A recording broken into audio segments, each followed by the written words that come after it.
ലോക തൊഴിലാളി മുന്നേറ്റത്തിന്റെ സന്ദേശത്തെ ഏറ്റെടുത്ത് പുതിയ കാല വെല്ലുവിളികളെ പ്രതിരോധിക്കാൻ കരുത്താർജിച്ച് നാട് മെയ് ദിനം ആചരിച്ചു. ഇതിനോടനുബന്ധിച്ച് റാലികളും സമ്മേളനങ്ങളും നടത്തി. LDF കായംകുളം മണ്ഡലം കമ്മിറ്റിയുടെ നേതൃത്വത്തിൽ സംയുക്തമായി മെയ് ദിന റാലി സംഘടിപ്പിച്ചു. LDF കായംകുളം മണ്ഡലം കമ്മിറ്റിയുടെ നേതൃത്വത്തിൽ സംയുക്തമായി മെയ് ദിന റാലി സംഘടിപ്പിച്ചു. CPM ഓഫീസിന് മുന്നിൽ നിന്നും ആരംഭിച്ച rally KSRTC bus station, Elmex, പച്ചക്കറി മാർക്കറ്റ് എന്നിവിടങ്ങൾ വഴി പ്രകടനമായി കായംകുളം പാർക്ക് മൈതാനിയിൽ സമാപിച്ചു. നിരവധി പ്രവർത്തകർ പങ്കെടുത്തു.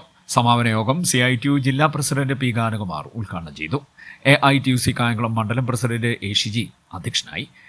CITU Kayamkulam area secretary KP Mohandas സ്വാഗതവും AITUC സംസ്ഥാന കമ്മിറ്റി അംഗങ്ങളായ ഉണ്ണി ജെ വാര്യത്ത്, രമ അഭിലാഷ്, CITU നേതാക്കളായ ശ്രീനിവാസ്, യേശുദാസ്, വ്യാപാരി വ്യവസായി സംസ്ഥാന നേതാവ് SK നസീർ എന്നിവർ ആശംസാ പ്രസംഗവും നടത്തി.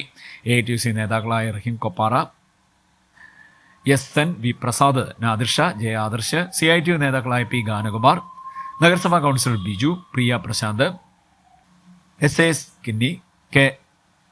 നിസർ തുടങ്ങിയവർ നേതൃത്വം നൽകി.